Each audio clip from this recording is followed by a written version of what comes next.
Essa realidade celestial não é um conceito simbólico ou filosófico, mas uma dimensão concreta e ativa que se move paralelamente à Terra, como se o mundo físico estivesse imerso em um campo espiritual vivo. O apóstolo Paulo, ao escrever sobre o terceiro céu em sua carta aos Coríntios, não apenas confirma a existência de múltiplas camadas celestiais, mas sugere que há níveis de revelação que ultrapassam o entendimento humano. Contudo, essa estrutura não é restrita ao futuro. Ela se manifesta em parte na história de homens e mulheres que ao longo das Escrituras tiveram seus olhos abertos para ver o que normalmente está oculto. Em 2 de Reis, capítulo 6, versículo 17, o profeta Eliseu ora para que Deus abra os olhos de seu servo. Quando isso acontece, ele vê o monte ao redor repleto de cavalos e carros de fogo. Eles já estavam ali, mas só puderam ser vistos quando o véu foi momentaneamente retirado. Essa cena não descreve uma visita angelical temporária, mas a revelação de um ambiente que já existia em paralelo ao mundo visível.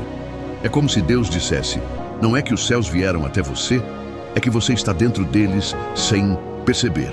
Essa mesma ideia aparece em João capítulo 1, versículo 51, quando Jesus diz a Natanael: em verdade vos digo que vereis o céu aberto e os anjos de Deus subindo e descendo sobre o Filho do Homem. O céu se abre não por estar distante, mas por estar presente e oculto.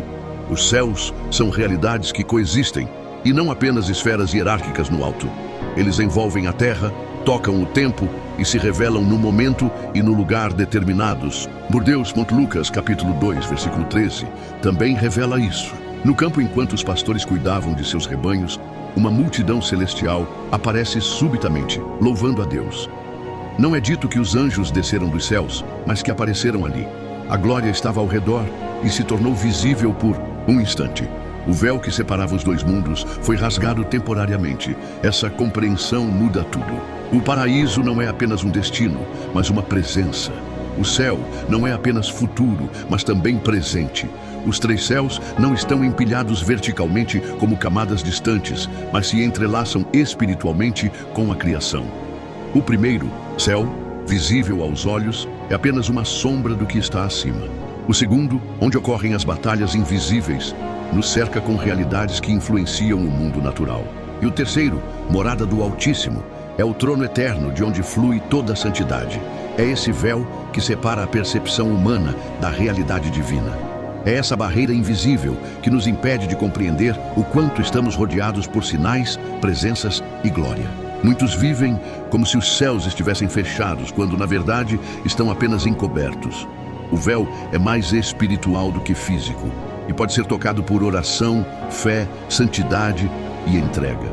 Assim como Eliseu orou para que os olhos do seu servo fossem abertos, ainda hoje é possível clamar para ver além da superfície do mundo. O que chamamos de sobrenatural não é distante, é apenas oculto. O que chamamos de milagre não é uma quebra das leis naturais, é a manifestação do reino que já está entre nós. Jesus não veio apenas anunciar um céu futuro, mas declarar que o reino de Deus já havia se aproximado. Isso não significa que vivemos no paraíso, mas que o paraíso já se manifesta em fragmentos quando o véu é levantado. E à medida que entendemos essa proximidade, começamos a perceber que os céus não são estáticos. Eles se movem, se manifestam e aguardam o momento certo para serem revelados por completo. Porque o que está por trás do véu é apenas o início do que será plenamente visível quando a última porta se abrir. 3 céus, 3 portas, nem. Todos os céus são iguais e nem toda experiência espiritual conduz ao mesmo destino. A Bíblia não apenas fala sobre o céu, mas revela que existem 3 céus distintos, cada um com uma função espiritual, um propósito eterno e uma exigência específica para quem deseja compreendê-los.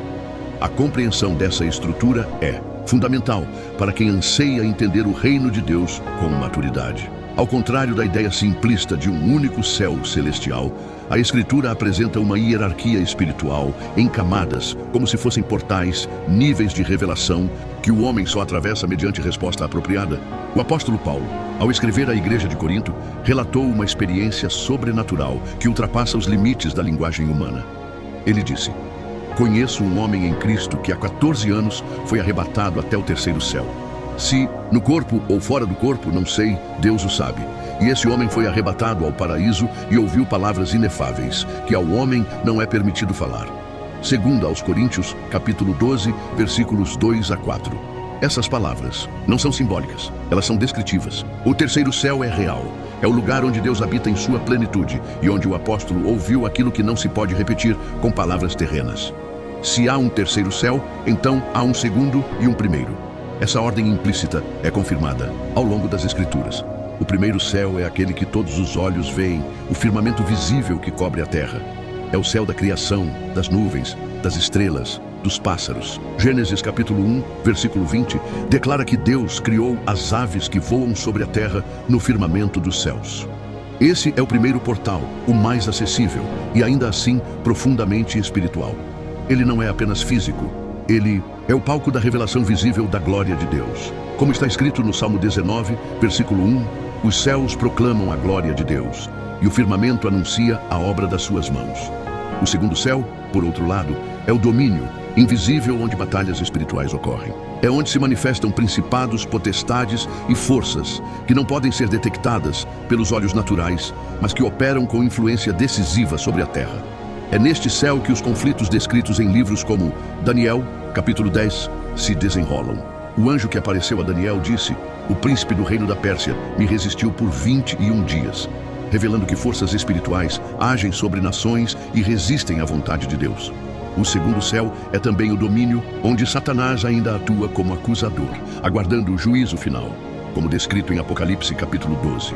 O terceiro céu, por fim, é o mais elevado. É o paraíso mencionado por Paulo, onde a santidade de Deus é manifesta sem filtros, onde os santos serão recebidos e onde a nova Jerusalém descerá no tempo determinado.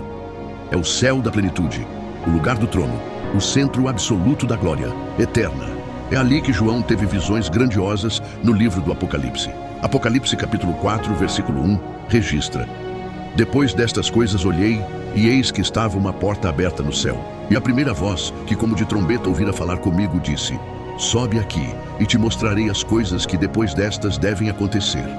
Uma porta aberta, não um buraco, nem uma janela, mas uma porta. Isso indica acesso, mas também restrição. Só entra quem é convidado. Cada um desses céus funciona como uma porta espiritual. O primeiro exige reverência. O segundo exige discernimento. O terceiro exige santidade. Não se acessa o terceiro céu com a mesma postura com que se contempla. O firmamento. O primeiro céu nos impressiona, o segundo nos testa, o terceiro nos transforma. No primeiro vemos a criação, no segundo enfrentamos oposição. No terceiro, somos recebidos. É por isso que Jesus, ao declarar ser o caminho, a verdade e a vida, completa dizendo: ninguém vem ao Pai senão por mim. João, capítulo 14, versículo 6. O caminho para o terceiro céu, não, é uma jornada física, é uma jornada espiritual, que só pode ser trilhada por quem passa por transformação interior. Não se trata de esforço humano, mas de redenção. Por isso o livro de Hebreus, capítulo 4, versículo 16, convida: aproximemo-nos, portanto, confiadamente do trono da graça, a fim de recebermos misericórdia e acharmos graça para socorro em ocasião oportuna. Esse trono da graça está no terceiro céu, mas só é acessado por aqueles que, pela fé, atravessam os portais do reino. A distinção entre os três céus não é um detalhe técnico, é uma chave espiritual. Quem não entende essa ordem, mistura funções, confunde sinais e perde discernimento. Muitos querem acessar o trono, mas ainda não discerniram o campo de batalha. Outros se maravilham com o firmamento, mas não percebem que há mais, além da beleza das nuvens. A revelação do céu é progressiva, e à medida que se avança, a exigência espiritual aumenta. Por isso, a cada passo, uma nova resposta é exigida. Não se trata de conquistar o céu, mas de responder ao chamado de Deus em cada nível. A porta do primeiro céu se abre com adoração, a do segundo com intercessão, e a do terceiro com rendição total. Deus não esconde os céus do homem, ele apenas os revela àqueles que desejam encontrá-lo de verdade. E é nessa busca profunda, nessa escalada espiritual, que se inicia com a contemplação e culmina na presença gloriosa, que os olhos se abrem para uma verdade ainda mais perturbadora. Pois entre o primeiro e o terceiro céu há um domínio onde a escuridão ainda resiste à luz. Um domínio onde o inimigo acusa, batalha e interfere. E entender essa zona intermediária é essencial para quem quer vencer no reino. O céu do conflito. Porque Deus ainda permite Satanás lá, Poucos percebem que a guerra mais antiga da existência não começou na terra. Ela nasceu nos céus. Antes que o pecado fosse sentido por Adão, antes mesmo que o Éden fosse plantado, já havia confronto nos lugares celestiais. Essa realidade desafia nossa lógica natural. Como pode haver conflito num lugar considerado sagrado? Se o céu é a morada de Deus, por que ainda há espaço para a presença do mal? A Escritura não nos deixa sem respostas. Em Jó, capítulo 1, versículos 6 e 7 está escrito: Num dia em que os filhos de Deus vieram apresentar-se perante o Senhor, veio também Satanás entre eles. Então o Senhor disse a Satanás: De onde vens? E Satanás respondeu ao Senhor: De rodear a terra e passear por ela. Essa passagem revela uma verdade muitas vezes ignorada. Mesmo depois de sua queda, Satanás ainda tinha acesso a determinados níveis celestiais, sendo autorizado a se apresentar diante de Deus. E o mais perturbador é que ele não veio calado. Veio para acusar, para questionar, para tentar destruir a integridade de um justo. Esse padrão de atuação não foi um caso isolado. Em Apocalipse capítulo 12, versículo 10, ouvimos uma voz alta declarar: Agora veio a salvação, e o poder, e o reino do nosso Deus, e a autoridade do seu Cristo. Porque foi lançado fora o acusador dos nossos irmãos, o mesmo que os acusa de dia e de noite diante do nosso Deus. A figura do acusador, que trabalha continuamente para condenar os que pertencem ao Senhor, é apresentada como um personagem ativo até o momento da expulsão final. E esse evento, apesar de declarado, ainda é profético. Ou seja, até que essa expulsão se concretize, Satanás ainda atua em esferas celestiais com acesso autorizado, embora limitado. O conflito que existe no céu não é permanente, mas é necessário dentro do plano eterno.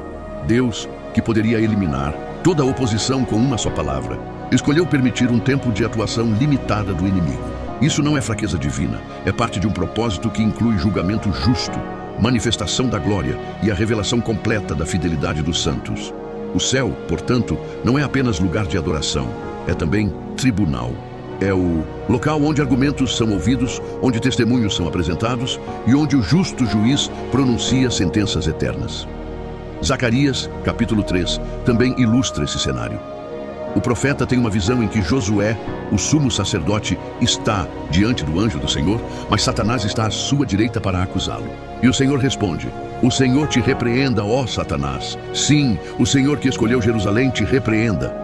Aqui vemos novamente o inimigo em posição de acusação e Deus em posição de defesa do seu servo. Essa dinâmica revela que o céu é palco de conflitos que refletem diretamente na vida daqueles que servem ao Altíssimo na terra. Muitos imaginam que Satanás está confinado ao inferno, preso em correntes eternas, mas a Bíblia é clara: ele vagueia livremente.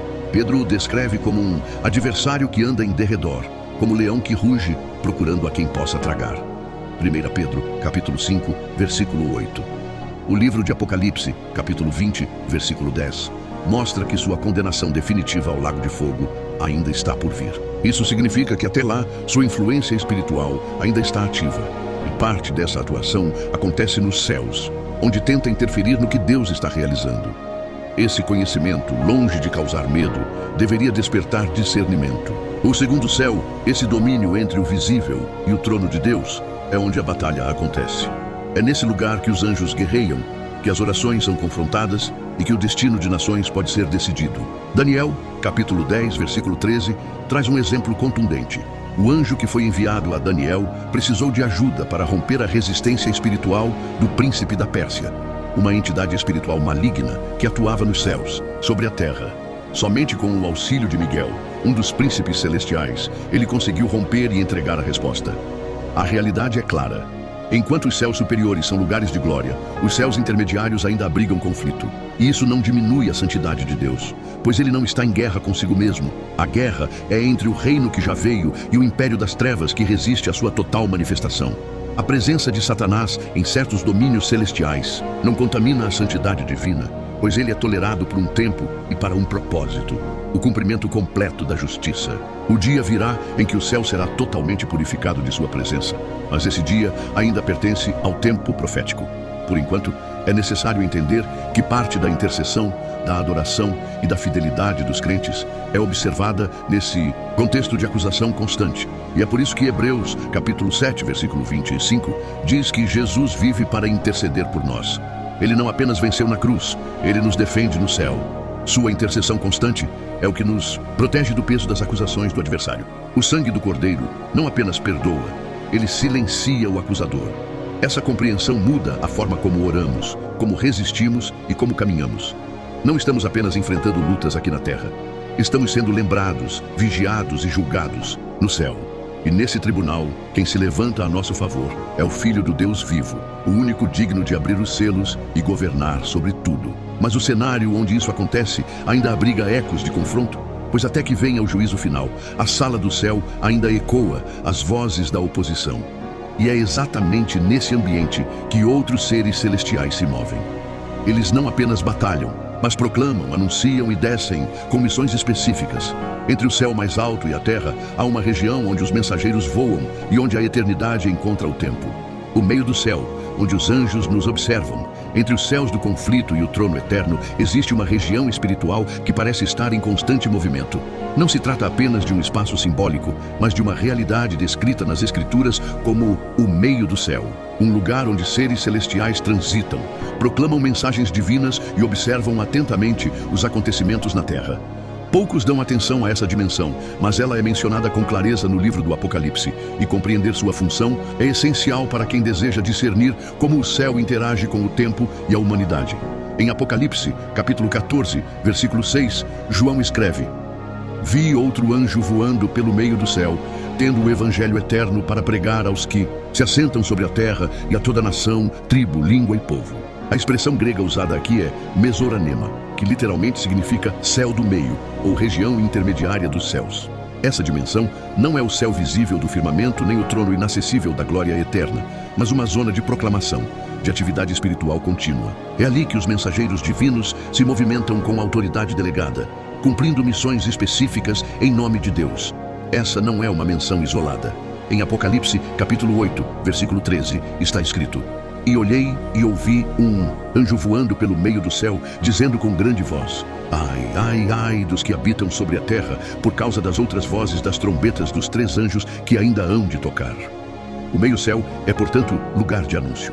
As vozes que ecoam desse espaço não são sons aleatórios, mas proclamações de juízo, salvação e advertência. Eles não vêm do trono, mas o representam. Não vêm da terra, mas a impactam diretamente. Essa dimensão celestial é também palco de observação. Hebreus, capítulo 12, versículo 1, afirma que estamos rodeados por uma tão grande nuvem de testemunhas. E em Hebreus, capítulo 1, versículo 14, os anjos são chamados de espíritos ministradores enviados para servir aqueles que hão de herdar a salvação. Isso nos mostra que há um interesse legítimo, constante e vigilante da parte do céu sobre o que acontece com os filhos de Deus. Eles não apenas executam ordens, mas observam, acompanham e se movem em momentos-chave para agir. Essa observação angelical também aparece no livro de Daniel. Em seu capítulo 4, Nabucodonosor relata uma visão onde um vigilante, um santo, descia do céu com uma mensagem divina. A palavra vigilante usada ali aponta para seres espirituais, cuja função está ligada à supervisão, ao discernimento do tempo e à execução de decretos celestiais. São criaturas que transitam pelo meio do céu e carregam consigo o peso da autoridade delegada. O meio-céu é, portanto, o lugar onde céu e terra se encontram com mais intensidade. É onde os anjos que proclamam o evangelho eterno recebem ordens e, com pressa divina, seguem para suas missões. É onde os que tocam trombetas iniciam os juízos. É onde aqueles que clamam "ai" sobre os habitantes da terra anunciam a aproximação do fim. Mas também é onde o céu libera promessas, envia respostas e age em favor dos que esperam no Senhor. Esse espaço celestial não é limitado pelo tempo. Nele, os anjos operam além da cronologia humana. Quando um anjo aparece diante de um profeta ou de um servo fiel, sua origem está muitas vezes ligada a essa região. Ele vem do meio do céu, porque sua missão é tocar tanto o invisível quanto o visível. Ele traz consigo o eterno em forma de palavra, instrução ou intervenção. O anjo que visitou Maria, o anjo que apareceu a José em sonho, o anjo que libertou Pedro da prisão, o anjo que fortaleceu Jesus no Getsêmani, todos eles manifestam uma lógica parecida. Surgem de forma inesperada, mas com propósito claro. E embora a Escritura nem sempre diga de onde exatamente eles vêm, é possível perceber que suas missões brotam dessa zona celeste onde o reino está em trânsito, onde ordens são emitidas e onde o tempo se curva à vontade de Deus. Os anjos que voam pelo meio do céu não são apenas mensageiros. Eles são sinais vivos de que o céu está em constante movimento, de que a eternidade não está distante, mas em rotação contínua ao redor de tudo que está sendo realizado na terra. É por isso que a palavra voando aparece repetidamente em Apocalipse. Não é para indicar leveza ou misticismo, mas urgência, agilidade e cumprimento do tempo profético. A existência do meio-céu também aponta para o fato de que o reino de Deus não é imóvel. Ele se move, se aproxima, se revela. E os que habitam nele não são estáticos, mas agentes de transformação. É ali que a palavra é liberada antes de tocar os corações. É dali que partem os sinais que mudam o rumo das nações. É através desse espaço que Deus move as engrenagens invisíveis do seu plano. E enquanto esse movimento ocorre, os olhos celestiais seguem atentos. Pois a partir desse lugar, o céu observa, registra e age. Nada passa despercebido. Nenhuma oração é ignorada. Nenhuma lágrima é esquecida. Do meio do céu, a justiça desce, a resposta chega e a eternidade toca o tempo. Mas os anjos que observam e proclamam não estão sozinhos. Outros habitam regiões ainda mais elevadas, seres que não apenas voam, mas permanecem diante do trono, cobertos de glória, imersos na santidade. E entre eles há uma diversidade quase indescritível. Habitantes do paraíso. Nem todos os seres são iguais. Antes de continuarmos, se este conteúdo tem abençoado sua vida, curta, comente e compartilhe. Se inscreva no canal e, se quiser abençoar o canal, clique no botão Valeu e deixe uma oferta de qualquer valor ou se torne membro. Assim, continuamos, investindo em pesquisa e melhorias para abençoar ainda mais a sua vida. Continuando, se os céus são reinos vivos, se o trono está estabelecido, se o meio do céu é rota de mensageiros e proclamações, é inevitável perguntar: quem realmente habita esses lugares? Que tipo de seres celestiais povoam os céus e executam a vontade de Deus? A imagem comum de anjos com asas mal arranha a superfície do que a Bíblia revela. O reino celestial é habitado por uma diversidade impressionante de criaturas espirituais, cada uma com aparência, função e autoridade distintas. E conhecer essa hierarquia não é mera curiosidade, é um passo essencial para compreender a ordem e a glória do reino invisível. A primeira categoria são os anjos, os mensageiros. O termo anjo vem do grego angelos, que significa exatamente isso, mensageiro. São eles os que aparecem com mais frequência na narrativa bíblica. Desde Gênesis até o Apocalipse, os anjos cumprem missões específicas, geralmente ligadas à comunicação entre Deus e os homens. Em Gênesis capítulo 19, 2 anjos visitam Ló para adverti-lo sobre a destruição iminente de Sodoma. Em Mateus capítulo 28, um anjo remove a pedra do túmulo e anuncia que Jesus ressuscitou. Esses seres são rápidos, objetivos e sempre agem sob ordem direta. Não falam por si mesmos, falam em nome do Altíssimo. Mas nem todos os anjos são apenas mensageiros. Há uma categoria especial, os guardiões. Em Mateus, capítulo 18, versículo 10, Jesus diz: Vede, não desprezeis a qualquer destes pequeninos, porque eu vos digo que os seus anjos nos céus sempre veem a face de meu Pai, que está nos céus. Esse versículo aponta para a existência dos chamados anjos da guarda, seres designados para proteção específica. Eles não apenas observam, mas agem, intervêm, se colocam entre o perigo e o propósito de Deus. São enviados com uma missão de cuidado. A palavra declara que o anjo do Senhor acampa-se ao redor dos que o temem e os livra. Salmo 34, versículo 7. Há ainda os guerreiros. Anjos que não apenas protegem, mas batalham. A Escritura menciona pelo menos um deles, com nome Miguel. Em Apocalipse, capítulo 12, versículo 7, está escrito: Houve batalha no céu. Miguel e os seus anjos batalhavam contra o dragão. Miguel não aparece trazendo mensagens, mas empunhando espada. Ele é príncipe celestial, comandante de legiões. A função desses anjos é resistir às forças malignas que se movem entre os céus e a terra. São agentes de guerra espiritual, movendo-se com autoridade em favor do povo de Deus. Quando Daniel orava e a resposta demorava, foi Miguel quem rompeu a resistência do príncipe da Pérsia, como relata Daniel capítulo 10. Além dos anjos, há os querubins. Ezequiel capítulo 10 oferece uma visão detalhada dessas criaturas. Não são semelhantes aos mensageiros comuns. Têm 4 rostos, asas que se tocam e se movem como relâmpagos. Eles aparecem também em Gênesis capítulo 3, quando Deus coloca querubins com espada flamejante para guardar o caminho da árvore da vida. Querubins não anunciam nem batalham. Eles guardam, São os vigilantes da santidade, posicionados diante de locais sagrados e segredos divinos. São criaturas de temor e reverência, ligadas diretamente à presença e à glória. Há também os serafins. Em Isaías, capítulo 6, o profeta tem uma visão do Senhor assentado no alto e sublime trono, e os serafins voavam ao redor, cobrindo o rosto e os pés com asas, enquanto clamavam: Santo, Santo, Santo é o Senhor dos exércitos. Toda a terra está cheia da sua glória. Esses seres são marcados pela adoração incessante. Não anunciam, não lutam, não guardam, adoram. E sua adoração é fogo puro. O nome serafim vem do hebraico saraf, que significa ardente. Eles estão ao redor do trono, inflamados de glória, consumidos pela majestade de Deus, repetindo eternamente o clamor da santidade. É importante destacar que nem todos os seres celestiais permanecem fiéis. A Bíblia nos alerta para a existência dos anjos caídos, que, embora criados como parte do exército celestial, escolheram se rebelar. 2 Pedro, capítulo 2, versículo 4, afirma: Deus não poupou os anjos que pecaram, mas, lançando-os no inferno, os entregou às cadeias da escuridão, ficando reservados para o juízo.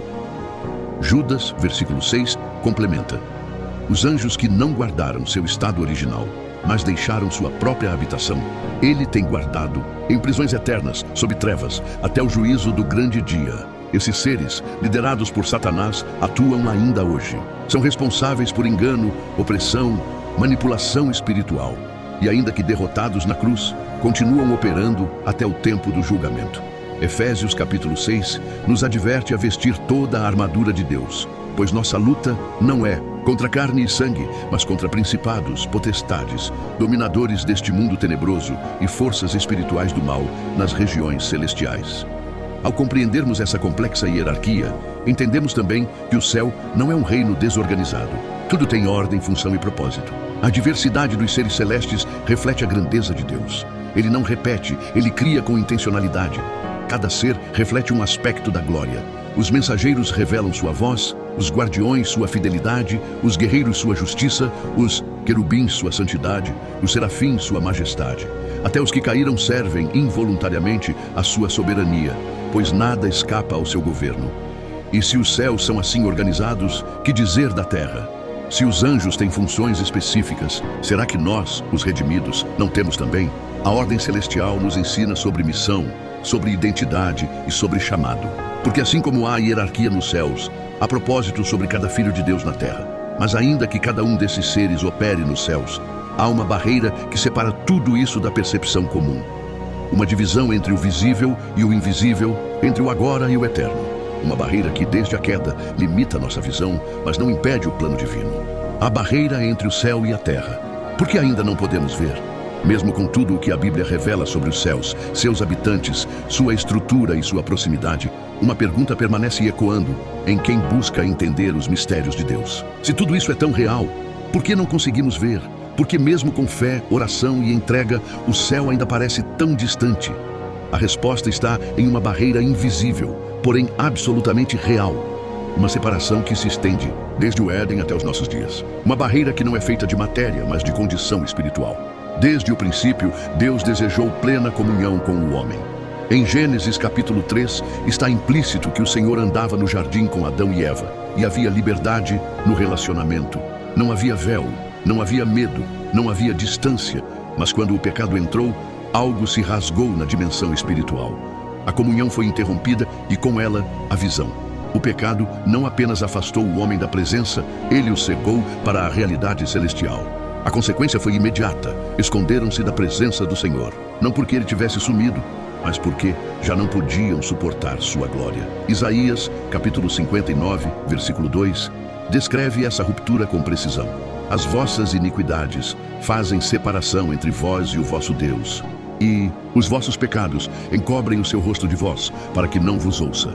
A separação entre céu e terra não é geográfica, é moral, é espiritual.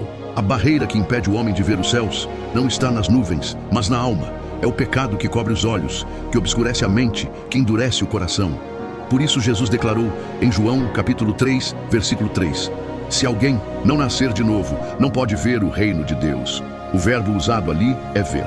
Não entrar, não participar, mas ver. O novo nascimento é uma restauração da visão espiritual. Essa visão está profundamente ligada à pureza interior.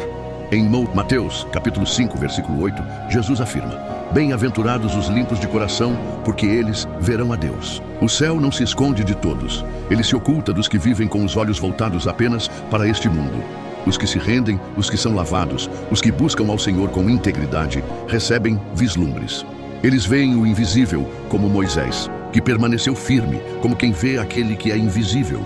Hebreus, capítulo 11, versículo 27. A Escritura revela que muitos homens e mulheres de Deus viram o céu com os olhos espirituais. Estevão, em Atos, capítulo 7, enquanto era apedrejado, levantou os olhos e declarou: eis que vejo os céus abertos e o Filho do Homem em pé à direita de Deus. Ele não estava em transe, nem teve uma visão simbólica. Ele viu a realidade que já estava ali, mas que permanecia oculta aos outros ao redor. Por quê? Porque sua vida estava rendida, seu coração estava limpo e sua fé o conectava à eternidade. Ainda assim, mesmo os que caminham com Deus hoje, em muitos momentos, sentem o peso da separação. Paulo, escrevendo aos Coríntios, declarou: agora vemos como por espelho, em enigma, mas então veremos face a face. 1 Coríntios, capítulo 13, versículo 12. A limitação é parte do processo. Deus não nos mostra tudo agora, porque a revelação plena ainda está reservada para o tempo da glorificação. Somos como filhos em treinamento, sendo preparados para a herança. Se víssemos tudo agora, seríamos tentados a abandonar o tempo, a missão, a disciplina. Essa barreira, porém, não é intransponível. Ela pode ser perfurada em oração, afrouxada pela adoração, atravessada pelo Espírito. Muitos já experimentaram isso. Momentos em que a presença de Deus se torna tão tangível que parece que o céu desce à terra. Não é ilusão, é antecipação. É como se Deus permitisse vislumbres da glória futura para nos fortalecer na jornada presente. Contudo, o véu só será totalmente removido quando tudo for consumado. Em Apocalipse, capítulo 21, é dito que a Nova Jerusalém descerá do céu, adornada como noiva para o seu esposo, e que então Deus habitará com os homens. Nesse momento, não haverá mais separação, não haverá mais barreira. A voz de Deus será ouvida claramente e os olhos verão sua face. Até lá, caminhamos pela fé, guiados pela palavra, sustentados pelo Espírito. A barreira que hoje ainda nos impede de ver o céu é, em parte, uma misericórdia. Pois se víssemos plenamente a glória que nos espera, a dor deste mundo se tornaria insuportável. Mas se por um lado ela limita, por outro nos convida, porque quem crê que há algo além, não vive como quem está preso aqui. Quem entende que o céu é real, mesmo invisível, vive como quem já pertence a ele. E é essa convicção que nos leva a olhar para cima com esperança. Porque ainda que os céus pareçam fechados, a porta já foi aberta por aquele que venceu a morte. E a promessa que ele nos fez é clara: onde eu estiver, ali estareis vós também. A visão plena ainda virá, mas já há um caminho trilhado por um homem que desceu do céu para abrir de uma vez por todas o acesso à eternidade. Porta final. Quando Jesus rasgar o céu pela última vez, existe uma promessa que atravessa todas as páginas das Escrituras. Desde os primeiros capítulos da criação até as últimas visões do Apocalipse, ela pulsa como uma chama que nunca se apaga.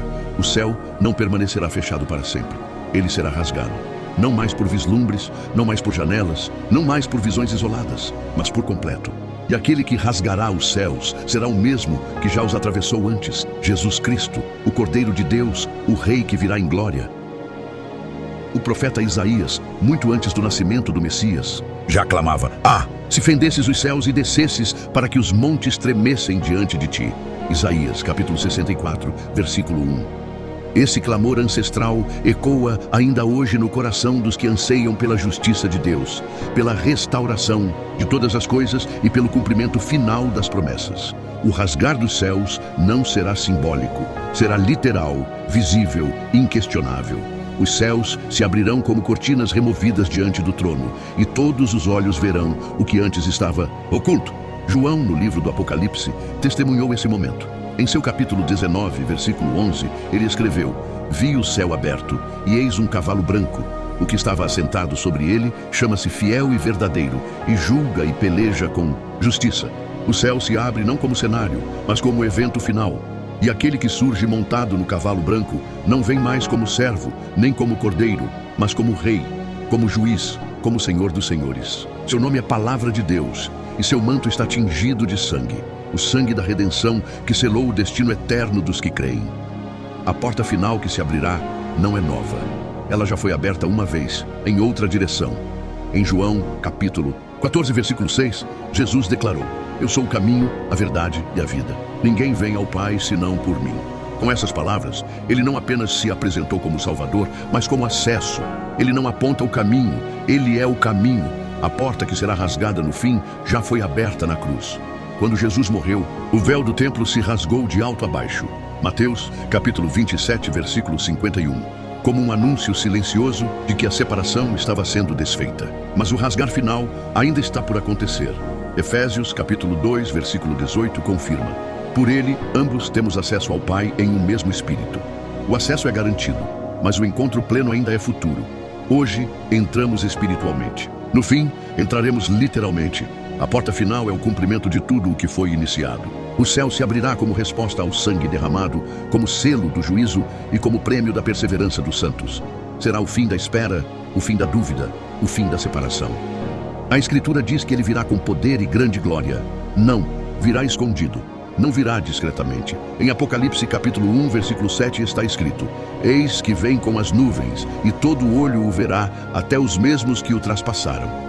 Aquele que descerá não é mais o Nazareno humilde, mas o rei que governa os céus com cetro de ferro.